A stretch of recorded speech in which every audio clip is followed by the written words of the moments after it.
Hello, YouTubers, friends, compatriots, rulers, shields, dust listeners, peasants, vassals, Sunnis, Shiites. I'm a useful idiot, and today I want to talk about the other Arab Spring. Everyone's familiar with the high-profile and very violent revolutions and/or interventions in Tunisia, Libya, Egypt, and Syria. But the Arab Spring actually swept through that entire region, but had a markedly different appearance when it came to a certain bunch of other countries in the southern part of the region. And I'm talking about Kuwait, Bahrain, Saudi Arabia, Qatar, United Arab Emirates, and Oman, and also Yemen. But an interesting difference between the Arab Spring of the northern states and the Arab Spring of the southern states, and examining all these countries, I found a pattern of characteristics that they all share. One of them is the fact that the movement, the opposition, was homegrown. So the opposition in all these northern African countries and Egypt and the like were all manipulated and co-opted and supported by foreign interventionists, whereas the opposition movements in these United Arab Emirates, Saudi Arabia, Bahrain, Kuwait, and the like were all homegrown, and also on a much smaller scale. And I don't think that downplays the significance of the event. It's just the nature of these other countries in the south, that the body count and the violence would be on a smaller scale. And another thing that's different is in the northern countries, Tunisia, Egypt, Libya, and the like, there was always a call for regime change. Where in these southern countries, it was all about reforms, and they wanted unemployment addressed, economic conditions, and corruption in the government. And only sometimes did it become a call for regime change.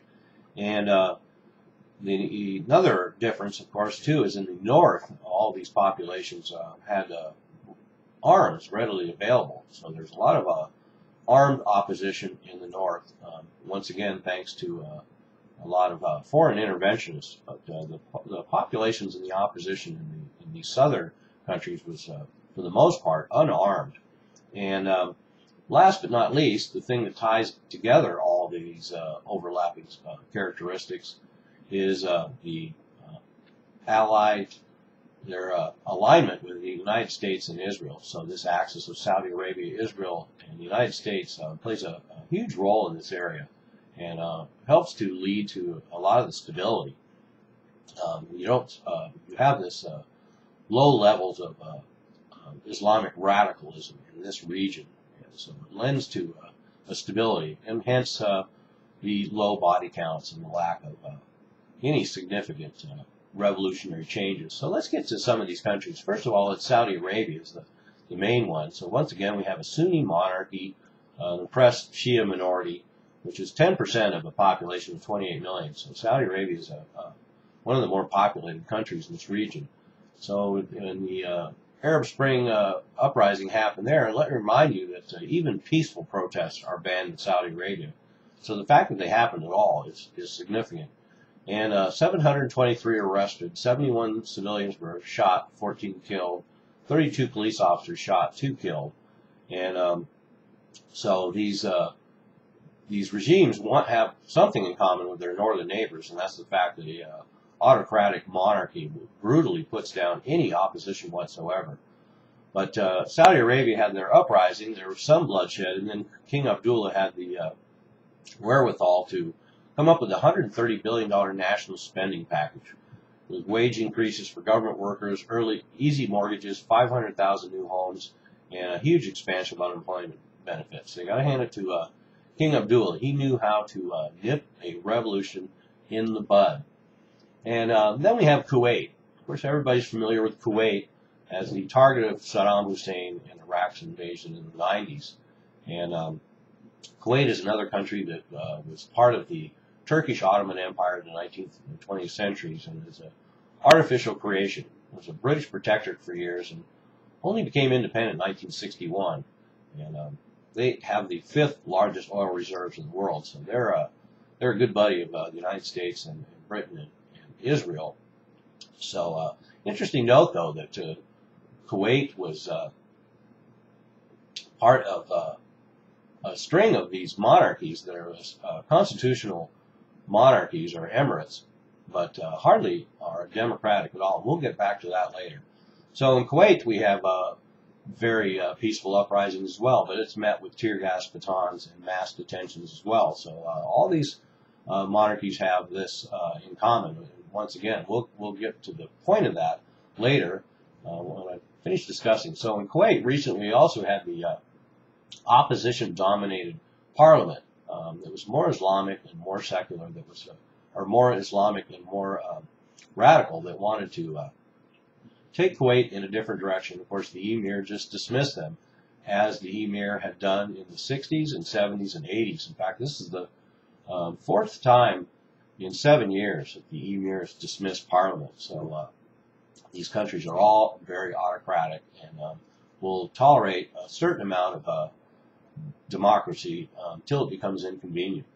And that brings us to Bahrain, and that's the most volatile of all of these situations, and the one that should be in the news more often, particularly because as people are still being killed in the streets and arrested, there's people like Kim Kardashian over there promoting a string of milkshake stores and international auto races. So Bahrain is another dictatorship, became independent in 1971, is supposedly another constitutional emirate, but hardly has any democracy. And they've had all kinds of unrest of this nature going back into the 20s, and they have protests every day. Even peaceful protests are crushed. And they're now turning their anger towards the U.S. as well. So now they're targets of U.S. installations in Bahrain because of the anger that we continue to support the Bahrain government, in spite of the fact that we say we want to help the spread of democracy. And Bahrain is also extremely interesting in the fact that when they had their uprising, the Saudi Arabian military came in and crushed the revolt. So pretty interesting development there. And their uprising was also noted by the fact that even doctors and nurses who operated on protesters have been convicted. And people who participate in protests sentenced to death. And but Bahrain is very important in the United States and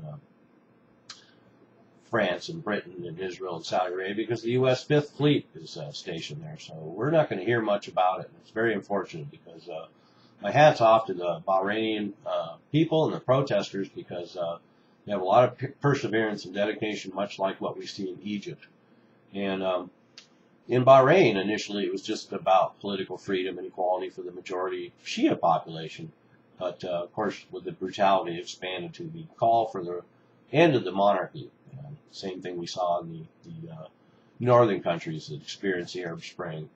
And then we have Qatar, which is the very rare exception where nothing happened there at all. But why would anything happen there? They have the 20% growth rate per year, a population of 1.5 million, with one of the highest per capita in the world, zero unemployment, and oil and natural gas.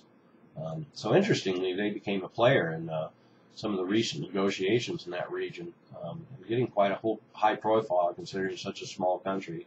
And then the United Arab Emirates and Oman both had small protests, but they're very aligned with this whole axis of Israel, the United States, and Saudi Arabia, and small populations, and very easily manageable.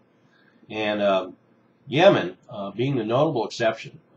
We know that there are drone raids going on there all the time, United States drone strikes. But Yemen was also part of the Arab Spring uprising, and it mirrored much of what happened in Tunisia and Egypt in 2011.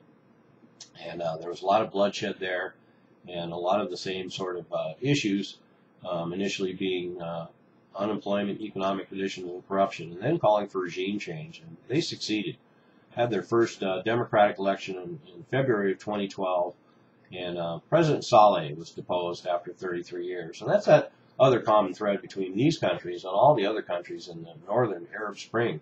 All these autocrats and dictators and monarchs that have been in power for decades and decades. And sooner or later, it may be addressed again in countries like Saudi Arabia and Kuwait. So we have to keep an eye on Saudi Arabia. Should things change there, it could unravel a lot of the relative stability that we have. But let me get down to the big picture here, and the big picture is the fact that looking at the Arab Spring in these countries, Kuwait, Bahrain, Saudi Arabia, Qatar, United Arab Emirates, Oman, Yemen, it kind of undermines the American argument that we're interested in spreading democracy to those regions and promoting regime change to spread democracy, because Kuwait and Bahrain and Saudi Arabia and Qatar and United Arab Emirates and Oman and Yemen have all brutally cracked down on their populations with U.S. supplied weapons.